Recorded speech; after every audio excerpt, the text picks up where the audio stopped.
Welcome to the WD168. God gives us 168 hours every week to live, love, and serve. This is our take on this 168 from the Western Diocese. The Assumption of the Blessed Asvatazin was celebrated throughout the Christian world last Sunday, and most especially within the Western Diocese, it became an opportunity to recommit to a productive and fruitful life through faith. As the traditional Grape Blessing service taking place in all of our churches made that very clear.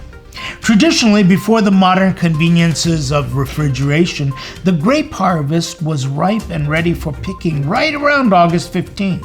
The grape is a fruit that can be propagated without seed, drawing a connection and parallel to the conception of Christ through the Blessed Mother. Even more, our Lord uses grapes metaphorically in the Gospel of St. John, chapter 15, to describe a life of productivity and fruitfulness as lived connected to the true vine, Jesus Christ. At the St. Leon Sırpos-Remontian's Mother Cathedral, His Eminence Archbishop Holnander Deryan celebrated the Divine Liturgy and offered the day's sermon. Most appropriately, on a day filled with celebrating life, he welcomed a group of dignitaries and leaders of the Adventist Health Glendale, including its president, Alice Isai, the leaders of nursing, pharmacy, and missions and spiritual care. He spoke of the God-pleasing mission of the health center and hospital established over 110 years ago as a faith-based institution, serving the needs of the Glendale and surrounding area population. He reaffirmed the strong bond between the Western Diocese and Adventist Health Glendale, which has had life-changing effects, especially among the population of Armenia that has been assisted through the years. Sırpazan then announced a new program for training chaplains, which may also have far-reaching effects utilizing priests from Armenia. Of course, Archbishop used the opportunity to speak about the pandemic and the absolute necessity to vaccinate. He thanked the Adventist Health Glendale for the exceptional work they are doing, especially through the COVID-19 pandemic. Also in attendance of the Divine Liturgy was a delegation from the Armenian Bone Marrow Registry, headed by Dr. Frida Jordan. The Western Diocese has been in continued support of the Armenian Bone Marrow Registry since its inception.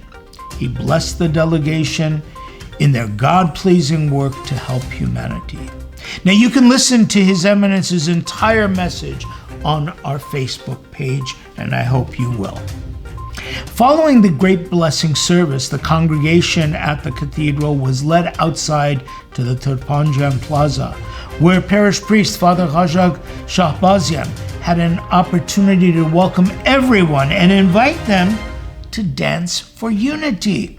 It was a call for young and old to join hand in hand, shoulder to shoulder, to dance the traditional Armenian dance Kochari.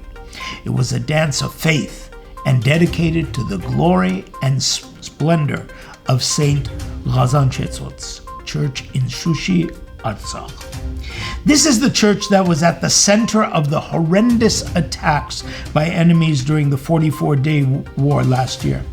On a day of life and living, the themes of commitment and solidarity were heard and seen loud and clear. While summer is a time for vacations and slower pace, you'd never know it at the Western Diocese. We finished all 3 weeks of camp where hundreds of young Armenian children made memories that will last a lifetime. Meanwhile, our Deacons Council held a Deacons Training 5-day session at the campsite. Father Gomidas Zorabian, parish priest of the Fowler St. Gregory Armenian Church, was the retreat master and led the sessions, which included lectures from guest clergy. Based on the Deacons Training Program of St. Nerses Armenian Seminary, Father Gomidas organized liturgical training, Bible studies, Armenian language, and singing lessons with the deacons. While clergy of our diocese visited with the deacons, we were very fortunate to call on the talent of Father Mamikon Kilejian, the Eastern Diocese's sacred music instructor who instructed via Zoom sessions. Father Mamikon shared his knowledge and experience with the deacons, always emphasizing that the celebratory nature of the liturgy finds expressions through the chants of the deacon. He also addressed practical issues of vocal performance, explaining techniques of breathing that would produce stronger, richer tones in the singing voice. Of course, with all that takes place, the troubles plaguing our world do not go unnoticed, including the events unfolding in Afghanistan, the Haitian earthquake, and most recently, the UN report on climate change. Throughout our diocese, clergy and laity are addressing issues through local efforts, and it's important that you connect with your local parish. Remember, the church is all of us working together for the goals of peace on earth and goodwill toward one another. You'll find Bible studies online and in person, and at a point of humanitarian outreach once you get connected with your pastor or at your diocese. There is so much to report. Make sure you follow us on social media and connect with your presence and your prayers at our churches. I look forward to seeing you in church, online, or again next week when we look at that 168 from the Western Diocese.